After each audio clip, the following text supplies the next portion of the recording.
రాష్ట్ర సమగ్ర అభివృద్ధి కోసం కాంగ్రెస్ ప్రభుత్వం కట్టుబడి ఉందని డిప్యూటీ సీఎం భట్టి విక్రమార్క తెలిపారు. జూబ్లీహిల్స్ ఎన్నికల ప్రచారంలో భాగంగా క్రైస్తవ ప్రతినిధులతో భట్టి సమావేశమయ్యారు. తెలంగాణ సమాజ హితం కోసం కాంగ్రెస్ సర్కార్ శక్తి వంచన లేకుండా కృషి చేస్తుందన్న భట్టి ఈ ప్రభుత్వాన్ని కాపాడుకోవాల్సిన బాధ్యత ప్రజలపై ఉందన్నారు. అందుకోసం జూబ్లీహిల్స్ ఉప ఎన్నికల్లో కాంగ్రెస్ ను గెలిపించాలని భట్టి కోరారు. తప్పనిసరిగా తెలంగాణ రాష్ట్ర సమగ్ర అభివృద్ధి కోసం ముఖ్యమంత్రి రేవంత్ రెడ్డి గారి నాయకత్వంలో ఉన్నటువంటి కేబినెట్ మొత్తం సమస్తం పెద్ద ఎత్తున శ్రమిస్తూ ఈ సమాజ హితం కోసం కట్టుబడి ఉంటుందని చాలా స్పష్టంగా చెప్పడానికి మాకు ఎటువంటి రెండో ఆలోచన లేదు.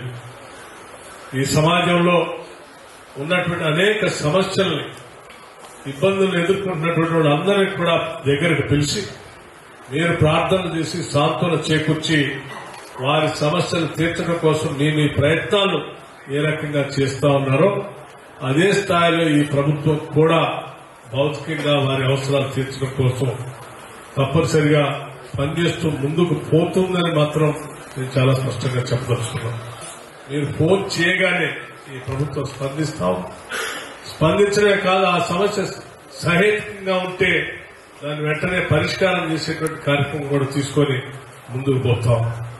ఇటువంటి పరిస్థితుల్లో ఆ రకంగా ఆలోచన చేసేటువంటి ప్రభుత్వాన్ని కాపాడుకోవాల్సినటువంటి అవసరం అరచేతుల్లో పెట్టుకొని నిలబెట్టి దీవించి ముందుకు నడిపించాల్సినటువంటి అవసరం కూడా ఉందని చెప్పి మీ అందరికీ నేను విజ్ఞప్తి చేస్తూ జూబ్లీహిల్స్ ఎన్నికల్లో పోటీ చేస్తున్నటువంటి కాంగ్రెస్ పార్టీ అభ్యర్థి నవీన్ యాదవ్ గారిని పెద్ద మెజారిటీతో గెలిపించడానికి అందరూ దీవించవలసిందిగా, ఆశీర్వదించవలసిందిగా, అట్లాగే ఆ ప్రార్థనా మందిరాల్లో ప్రార్థనలు చేసి గెలిపించవలసిందిగా కూడా విజ్ఞప్తి చేయడం కోసం